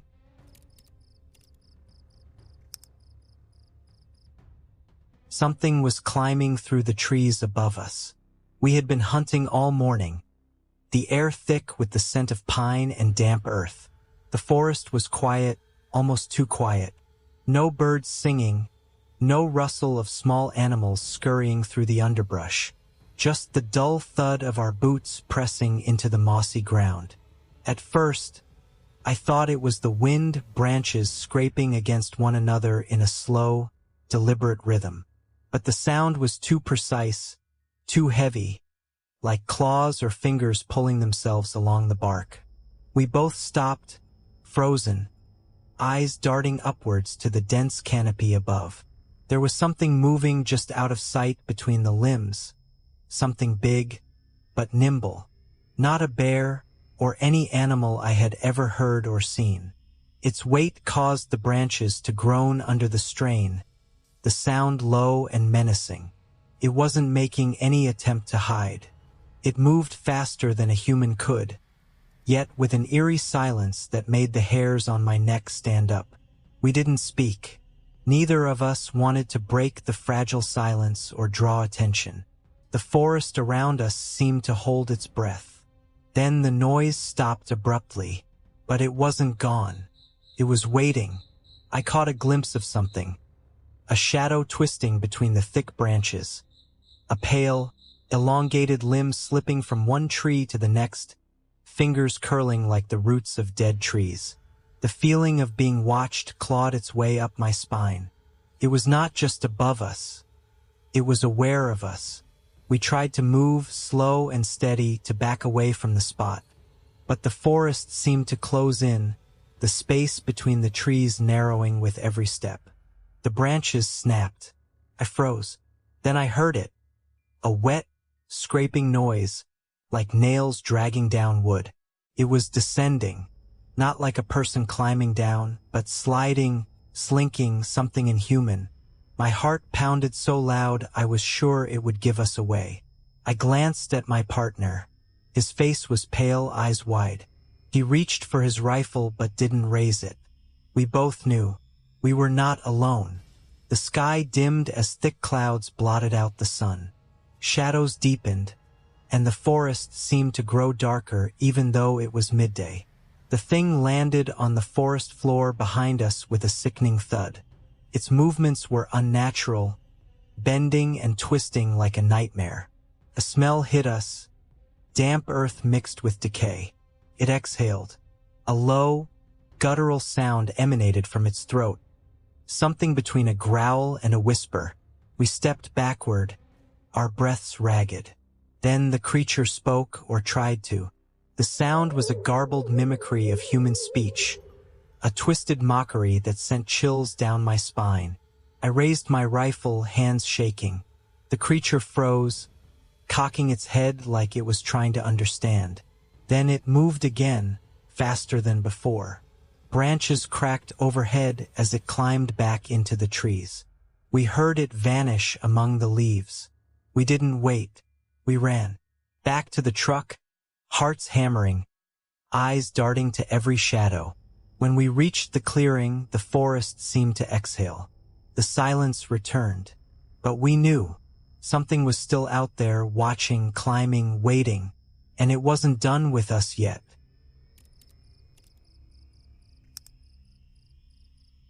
He was hunting. But I think he was hunted. It started like any other early morning in the backwoods. The kind where the cold bites your skin just enough to remind you you're alive. But the forest still holds its breath in quiet anticipation. He was alone, rifle slung over his shoulder, boots sinking softly into the damp earth. The plan was simple. Find a buck, take a clean shot, and be out before the sun climbed too high. Nothing complicated, but the woods don't like simple plans. He moved slowly, careful not to disturb the blanket of fallen leaves beneath his feet. The trees towered around him, skeletal arms stretching into the gray dawn. The fog curled between the trunks, thick and heavy, swallowing the familiar trail behind him. It was the kind of morning that fools the senses, where every shadow seems to shift just out of sight. Minutes into the trek, he caught the faint snap of a twig, soft, deliberate. His heart quickened, eyes scanning the brush. Could be a deer, could be a rabbit, or something else. He paused, steadying his breath. The woods grew still again, eerily so, as if they were holding their breath too. He felt it then, the unmistakable weight of unseen eyes watching. Not the curious gaze of a woodland creature, but something patient, something waiting. He pushed forward, deeper into the thicket where the underbrush grew thick and tangled. The trail became less defined, the familiar markers fading beneath moss and thyme. That's when he noticed the tracks, larger than any deer, but not quite like any animal he knew. The prints were spaced unevenly, as if the creature's gait was unstable or unnatural. He crouched to study them, the cold seeping into his bones. Something about those footprints didn't sit right. They didn't lead forward in a straight path but curved and twisted as if the being that made them was circling, stalking. A shiver ran down his spine. He thought about turning back. The sun was still low, but the chill was growing. Yet curiosity, that dangerous thing, pressed him onward. Hunters always chase the unknown. It's part of the thrill. Suddenly, a rustle to his left made him whip around, rifle raised. Nothing but swaying branches. Then the sound came again, closer, faster. Heavy footsteps crashing through the brush. He fired a warning shot into the air. Silence.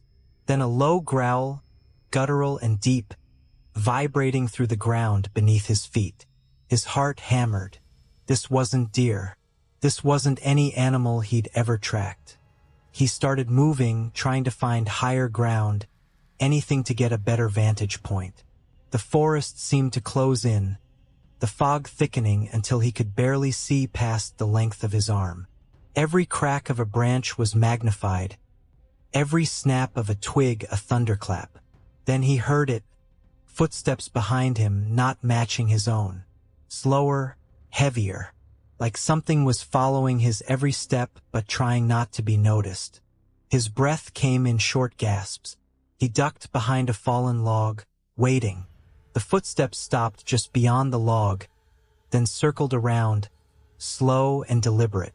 He held his rifle tight, finger trembling on the trigger.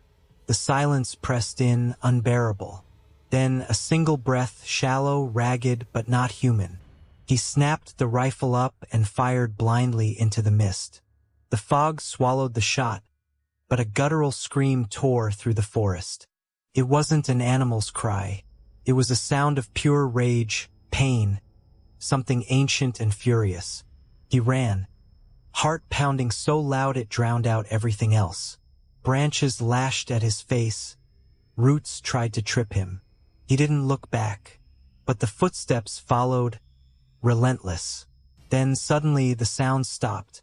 No more breathing, no more crashing through the brush. Just the wind whispering cold through the trees. He slowed, desperate for any sign of escape. That's when he saw it. A crude carving on a tree, fresh and raw, like a warning. Jagged lines forming the shape of a twisted figure, antlers growing from a shadowed face. His blood ran cold. He realized then he wasn't the hunter anymore. He was the hunted. He sprinted the rest of the way back to his truck, each step chased by an unseen weight. When he finally reached the clearing, the engine roared to life, but as he looked back into the woods, he saw two glowing eyes watching from the tree-line, unblinking, waiting. He never returned to those woods, but sometimes, late at night, he swears he can still hear the heavy footsteps circling, waiting for the next time he's foolish enough to walk among the trees. There were too many footsteps for just two people. The sun was dipping low behind the ridge when we reached our usual hunting spot. Just me and my cousin Mark, two guys who'd been hunting these woods since we were kids. Our routine was simple: track, wait, and shoot. But that evening, something felt off, though we couldn't put our finger on it. We dropped our packs near the old pine tree, the one with the carved initials from years ago. The forest was unusually quiet. No birds, no rustling leaves, nothing but the distant creak of a branch. Mark scanned the clearing, whispering, "You feel that?" I nodded. The stillness was unsettling. We started moving slowly, stepping softly, careful not to scare anything away. Our boots pressed into damp earth and fallen leaves. About 20 minutes in, Mark stopped abruptly, crouched down, and pointed. "Footprints," he said. I squinted into the fading light. There were definitely prints, clear and deep in the mud. We counted 2 sets, spaced apart just like ours, leading in the direction we planned to go. "Looks like we're not alone," Mark muttered. We exchanged a glance but pressed forward. Sharing the woods with other hunters wasn't unusual. Still, something about these prints didn't sit right. As we moved deeper, the tracks grew more frequent. At first, they matched the size and stride of ours, but then more prints appeared, footsteps that didn't belong to either of us. Smaller ones, larger ones, and some that seemed to come out of nowhere, crossing our path at odd angles. "Wait!" I said, stopping. I counted the prints again. There are too many for just 2 people. Mark's brow furrowed. Maybe another group? He suggested. But there was no sign of other voices. No distant calls, no movement in the underbrush. We kept following the trail, but the footsteps didn't just stick to the ground. Sometimes, they seemed to circle around trees, vanish near bushes, and reappear closer than they should have. Like something was weaving through the forest, watching us. A cold breeze swept through the trees, carrying a faint sound, soft, almost like footsteps echoing behind us. We stopped and listened. Nothing, just the slow settling of the woods. Suddenly, Mark froze. "Did you hear that?" His voice was barely audible. I nodded. From somewhere off to our right, a rustling noise, as if someone or something was moving through the leaves, trying not to be noticed. We tightened our grip on our rifles, hearts pounding. The footsteps on the ground kept pacing with us, but no other human presence revealed itself. Minutes later, we reached a small clearing near the creek, where the tracks stopped abruptly. 2 sets disappeared, but between them an impression, a large, oval shape pressed into the mud, unlike any boot or shoe print I'd ever seen. Mark bent down, running his fingers over the imprint. "This isn't human," he said quietly. I glanced around the perimeter. The trees seemed denser here, shadows stretching unnaturally long. Then, out of the corner of my eye, I caught movement, a flicker behind a cluster of birch trees. I turned quickly, rifle raised, but there was nothing there. "Who's there?" I called, voice cracking slightly. Only silence answered. We decided to head back. The sun was gone now, replaced by a thickening darkness that swallowed the path behind us. We moved quickly but cautiously, aware that the forest had changed. Halfway to the pine tree, Mark stopped again. "Listen," he whispered. I strained my ears. Footsteps, soft, deliberate, echoed from the woods to our left. But when we turned, no one was there. The footsteps continued to circle us, never coming closer, never moving away. Panic set in, but we kept moving, trying not to run. Suddenly, Mark stumbled and fell. As I helped him up, I saw it. Deep scratches on the tree next to us. Fresh, long marks, as if something had clawed at the bark. "Something's been here," Mark said, voice trembling. I nodded. The footprints, the sounds, the scratches. It was like the forest itself was alive, watching, playing with us. We finally made it back to the truck, the headlights cutting through the night. As we drove away, I glanced in the rearview mirror. In the darkness beyond the trees, pairs of eyes reflected back. Too many for just 2 people.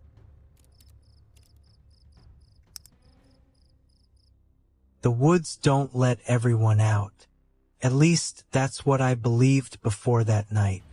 I'd been hunting for years, quiet, careful, never rushing. The forest was a second home, a place of peace and solitude. But those woods, the ones near my hometown, carried something different, something darker. I arrived just before dusk, my pack light, my rifle steady. The air was crisp, and the usual forest sounds buzzed around me. The distant call of birds, the rustling of leaves, the soft crunch of dry branches underfoot. Nothing seemed out of place. I moved deeper into the trees, the light fading fast. I found my favorite clearing and set up the stand, scanning the tree-line for movement. It was then I noticed the silence, an unnatural silence. The usual night chorus had stopped. No crickets, no frogs. Not even the wind seemed to move the branches. I told myself it was just the stillness before the night fully settled. But then the temperature dropped suddenly. A cold so sharp it bit into my bones. as if the forest itself was holding its breath. Minutes passed. I spotted a flicker, a shadow shifting between the trees, but it wasn't an animal. The shape was too tall, too still. It blended perfectly with the trunks but stood upright, watching. I tightened my grip on the rifle, heart pounding. The figure didn't move closer, didn't run, just stayed, observing. I blinked and it vanished. I tried to shake off the feeling creeping down my spine. I was a hunter. I knew the woods. Shadows played tricks, nerves ran high. I decided to stay put, waiting for the deer I'd come for. Then came the footsteps, soft, deliberate, heavy with weight. Not from an animal, but from something large, walking slowly but purposefully just beyond the trees. My eyes scanned the darkness, catching only glimpses, branches parting, but no form emerging. Minutes felt like hours. The silence resumed, but the footsteps never stopped. Suddenly, a sharp crack broke the stillness. It sounded close, too close. I swung my rifle toward the noise, breath shallow. Nothing there. A chill ran down my spine. That crack wasn't from a twig. It was the snap of a bone. I forced myself to stay calm, whispering reminders that this was just the forest and nothing more. But as I raised my gaze to the canopy, I caught sight of something impossible. Above me, hanging from a thick branch, was a body. Not fresh, old, twisted, and hanging unnaturally. Its clothes were torn, and the skin was pale, almost translucent under the moonlight. The head tilted to one side, lifeless eyes staring into the void. My breath caught. I wanted to look away, to run, but I couldn't. Then I heard it, a soft, guttural sound, like a low moan carried by the wind. It didn't come from the hanging figure, but somewhere beyond, deeper in the trees. I stuffed my rifle into its sling and started moving toward the edge of the clearing, adrenaline surging. Every step I took, the forest seemed to close in, the branches twisting like claws reaching for me. I didn't dare look back, but the sounds followed, footsteps, low growls, and a whisper that seemed to call my name. Then the trees shifted. The shadows stretched and moved like living things. Suddenly, the path I came in on wasn't there. The forest looked different, denser, darker, unfamiliar. Panic set in. I broke into a run, pushing past branches that scraped my face and tore my clothes. But no matter how fast I ran, I couldn't find the trail. The moon disappeared behind clouds, and the only light came from a faint, sickly glow ahead. Drawn toward it, I stumbled into a small clearing. In the center, a circle of stones surrounded a shallow pit, where old bones lay scattered, animal, maybe human. The air grew thick and heavy, pressing against my chest. Then, from the edge of the clearing, the tall shadow appeared again. Closer now, its form clearer, elongated limbs, a face like cracked bark, and eyes that held a cold, ancient hunger. It didn't speak. It didn't move fast. But it didn't have to. I felt rooted to the spot, paralyzed by a fear deeper than anything I'd ever known. Suddenly, the whispering voices returned, rising in a low chant that echoed through the trees. I closed my eyes, willing the nightmare to end. When I opened them, the shadow was gone, and the forest looked like the one I knew. I sprinted blindly, guided only by the faint moonlight. After what felt like hours, I burst out of the woods and onto the gravel road. I was safe, but the forest still calls. The next morning, the sheriff found my pack at the edge of the trees, rifle gone, footprints leading inside but none coming out. And every hunter in town knows, the woods don't let everyone out.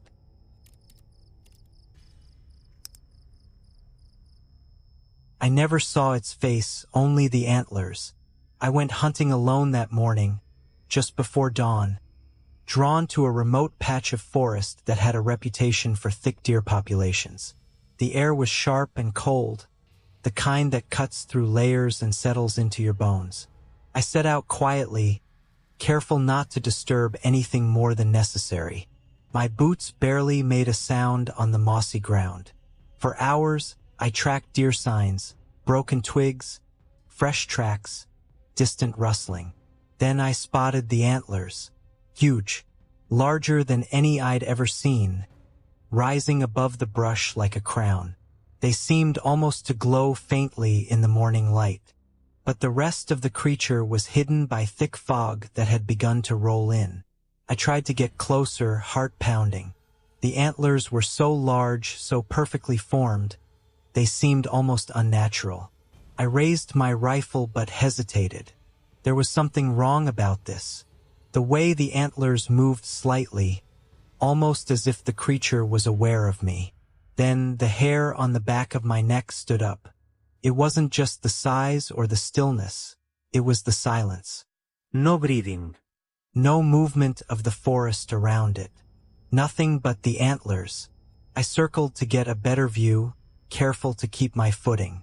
The fog thickened, swallowing the trees around me. I caught glimpses of shadows, long, twisted shapes, but none that matched the antlers. I called out softly, hoping to startle the animal into movement. No response, just the antlers, steady and unmoving. Suddenly, the antlers shifted in a way that no deer could. They tilted toward me as if watching.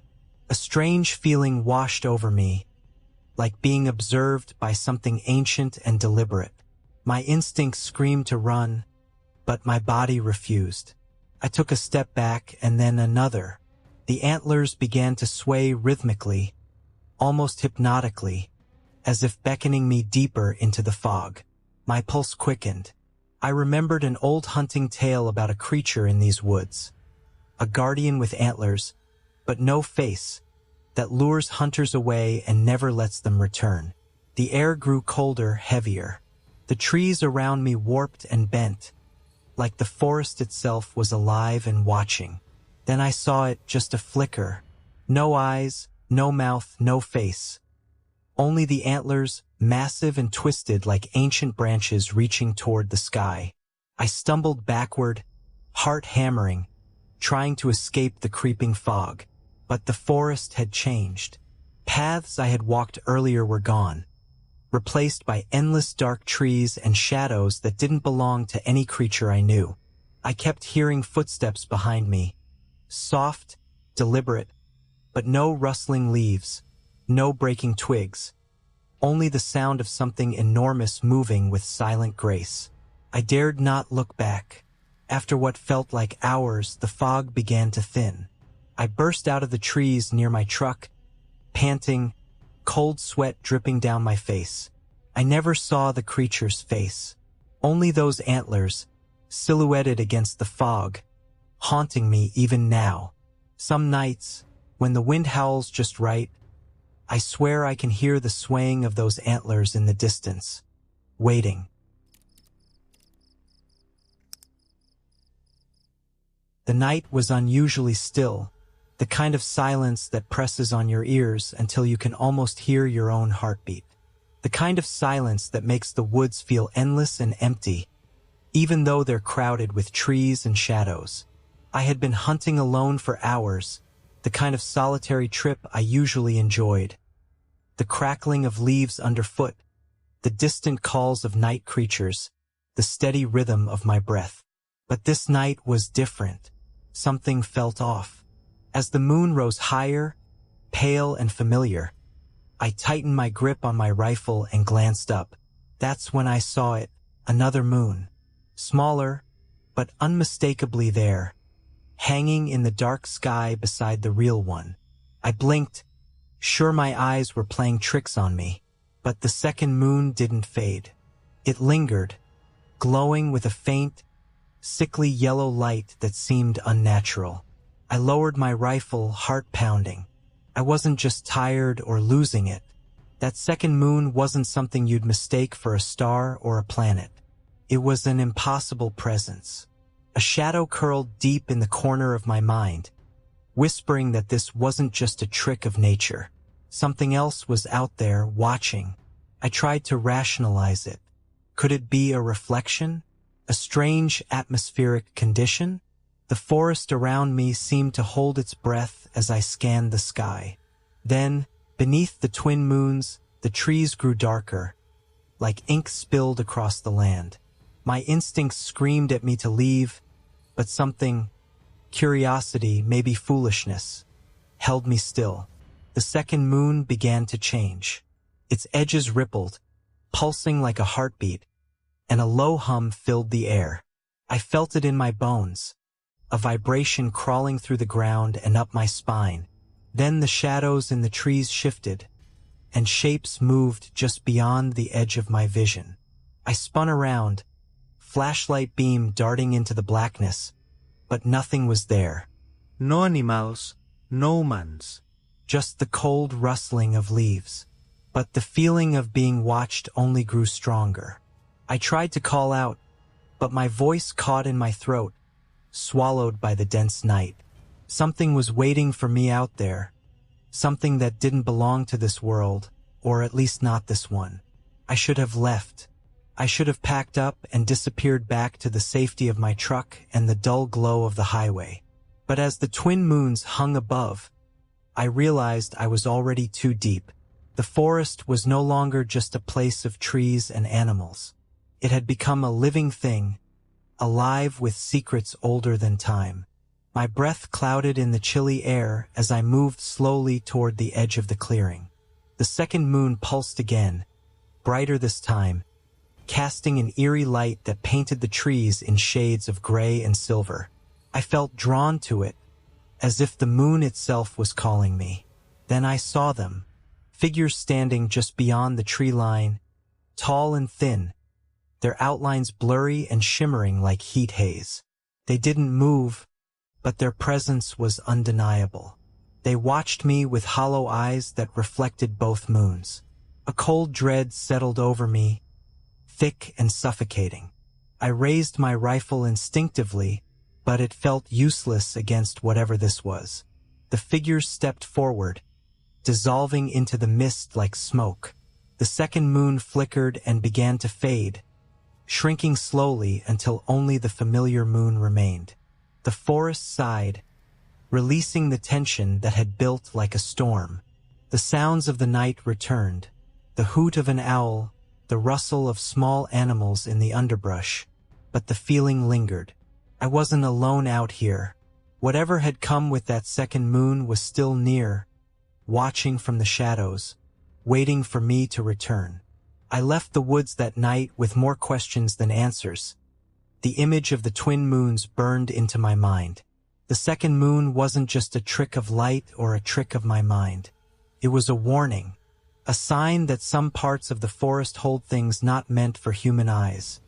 Things that slip between worlds under the pale light of impossible moons. And when the second moon appears again, those who are hunting in the dark should beware. Because not all shadows are cast by the trees. Some come from places far beyond our understanding, waiting for their moment to step into our world. The woods are alive, and sometimes they show you a glimpse of what's lurking just beyond the edge of night, under the gaze of a second moon.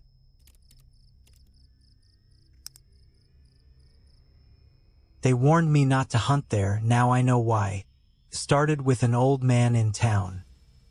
He was the kind of person who spoke in hushed tones, eyes darting as if shadows followed him. When I told him where I planned to hunt, deep in the forest on the far side of Mill Creek, he stopped me cold. "Don't go there," he said. "Not alone. Not at night. That place, It's different. It watches. I laughed it off. I'd hunted plenty of places. I was no stranger to the wild. But his words stuck with me as I loaded my gear the next morning. The forest was dense, ancient trees clawing at the sky. Sunlight barely filtered through the thick canopy. I found a trail near the creek and followed it. The crunch of leaves underfoot my only companion. The air smelled heavy, like the earth itself was breathing slow and deep. Hours passed. No sign of deer, just the usual forest sounds. Birds, rustling leaves, the occasional snap of a twig. Then the birds went silent. A sudden hush fell, unnatural and thick, pressing down on me. I froze. A low, wet sound echoed nearby, something dragging. My eyes scanned the shadows. Nothing moved. The silence returned, heavier than before. I pressed on, trying to shake the feeling of being watched. Then I saw it. A makeshift campsite, old and overgrown, hidden under fallen branches. Smoke stains on the stones told me someone had been here not long ago. No footprints led away, just a circle of disturbed earth. In the center, a pile of small bones. Animal, I hoped. Suddenly, the wind shifted, carrying a faint whisper, not carried by the breeze, but spoken close, right in my ear, though no one was near. Leave. My heart hammered. I told myself it was the wind playing tricks, the mind filling the empty spaces. Still, I packed up and moved deeper into the forest, determined to prove the old man wrong. As twilight approached, the forest changed. Shapes seemed to stretch in the shadows, trees bending subtly out of place. I caught movement in the corner of my eye, something tall, thin, standing between two trees. I swung my flashlight toward it. Nothing, just darkness. I set up my deer stand on a ridge overlooking a clearing, where the last light dappled the ground. Sitting in silence, waiting, I felt the forest close in around me. Hours passed. Then I heard it. A slow, deliberate crunching below. Not deer. Something heavier. Closer. I raised my rifle, breath shallow. A figure stepped into the clearing. Not quite human. Long limbs, awkward angles. Skin pale as bone, eyes too dark, reflecting no light. It moved with a jerky, unnatural rhythm. I lowered the rifle, frozen in disbelief. It tilted its head and disappeared into the trees. My hands trembled as I packed up. The whispers returned, louder this time, voices not quite words. Leave or join. I ran. Back at the edge of the forest, dawn bleeding through the trees, I found strange marks on the bark. Deep scratches, impossible for any animal. I returned to town, the old man waiting. He didn't ask where I'd been, only nodded as I told him what I saw. They warn everyone, he said. This forest doesn't forget. Takes what it needs. Some hunters never come back, or come back changed. I don't go back anymore, and now I understand why.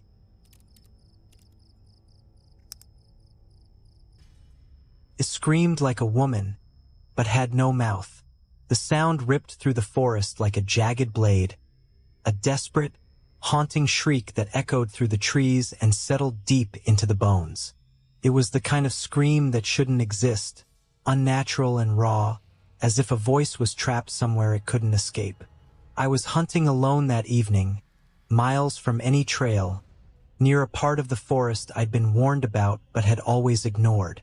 The sun was dipping low, and shadows stretched long between the trees. The air felt thicker, heavier, like the woods were holding their breath. I heard the scream just as I was about to pack up. It shattered the quiet and froze me in place. It wasn't human, at least not entirely. The sound was somewhere between a sob and a wail, distorted and warped. I turned toward the noise, gripping my rifle tighter, heart pounding with that primal mix of fear and curiosity. The woods fell eerily silent after that first scream. No birds, no rustling leaves, nothing but the distant echo fading into silence. I moved cautiously toward where I thought it came from, the ground soft beneath my boots. Every step felt heavier, as if the forest itself resisted my presence. Then I heard it again, this time closer. The scream sliced through the air, but it was different, less human, more like something trying desperately to imitate one. I stopped dead. The silence swallowed the sound, and I strained my ears. Something was out there, watching, waiting. The shadows between the trees seemed to pulse, shifting just beyond the edge of my vision. My breath fogged in the cool air as I whispered to myself, "What is that?" I raised my rifle and scanned the underbrush, but saw nothing. No movement, no shape. Just the lingering sensation that something was there, just out of reach. Suddenly, the scream erupted again, right behind me. I spun around, but only the wind greeted me. My pulse thundered in my ears. A cold dread crawled up my spine, tightening its grip. I started walking back toward camp, faster now, senses heightened. That's when I noticed the silence was unnatural. No chirping crickets, no rustling critters, just an oppressive stillness. A faint rustle in the leaves made me stop. Something moved, but it wasn't animal. It was slow, deliberate, almost stalking. I forced myself to stay calm. It's probably just another hunter, I told myself. But the voice, the scream, played on repeat in my head, twisting the night air into something dark and unknowable. Then I saw it. A shape crouched low near a fallen log, limbs twisted in ways that made no sense. It was pale and gaunt, its head tilted oddly. No face, only a smooth, empty expanse where a mouth should have been. The thing didn't scream again. It just stared, if that's what you could call it, with hollow darkness where eyes belonged. My legs locked, my breath caught. I didn't dare shoot. What could I shoot at? A nightmare made flesh? It blinked slowly, as if studying me, then vanished into the shadows with a silence that swallowed the forest whole. I ran. Not in panic, but because something primal told me to leave. Back at camp, I locked the door and sat in the dark, trying to make sense of what I'd seen and heard. The scream haunted me long after. The memory of a voice desperate to be heard, but trapped in a body that couldn't speak.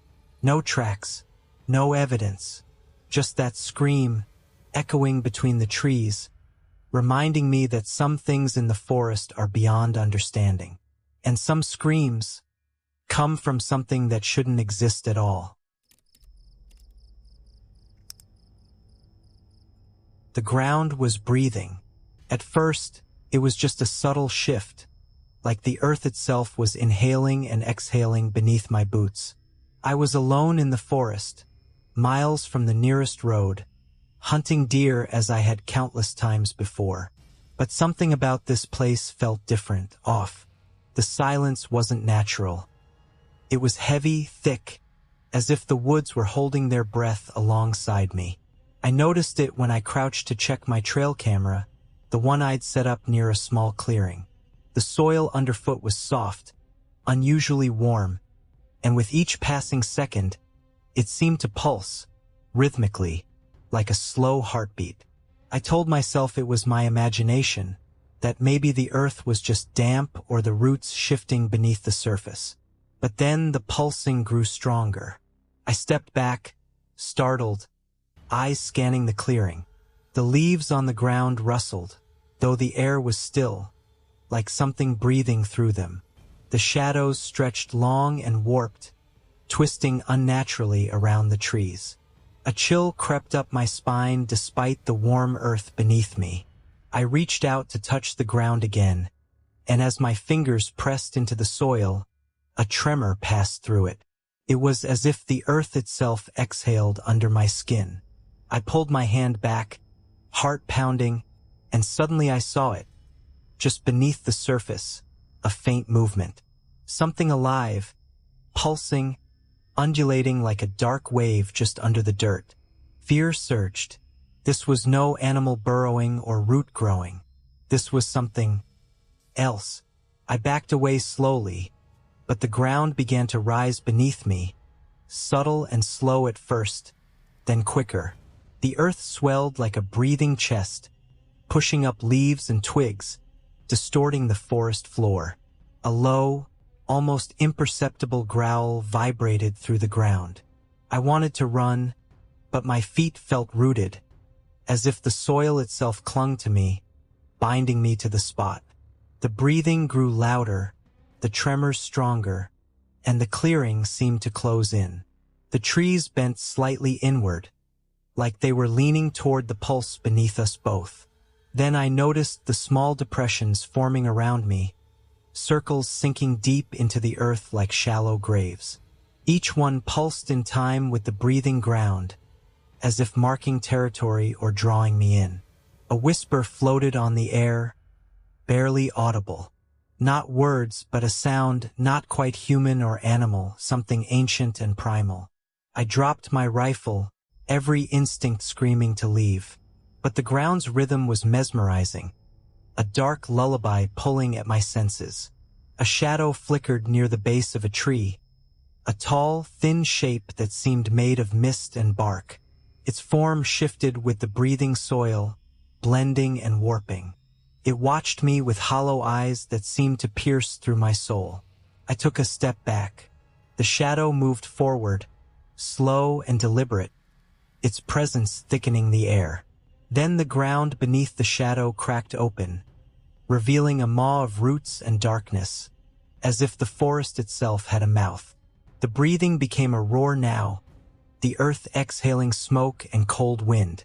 I stumbled, falling onto the pulsing dirt, and in that moment, I saw visions, flashes of hunters before me, lost and swallowed by the forest, their faces twisted in terror, their bodies sinking into the breathing ground like offerings. The soil gripped my hands, pulling me closer to its dark center. I fought, clawing at the dirt, but the forest was stronger. In the distance, a crow cawed, a sharp, harsh sound breaking the spell. The ground shuddered violently, and the shadow dissolved into mist. The breathing slowed. The forest fell silent again. I scrambled to my feet and ran, never looking back. But even now, days later, I feel it beneath my feet, soft, pulsing, waiting. The ground still breathes,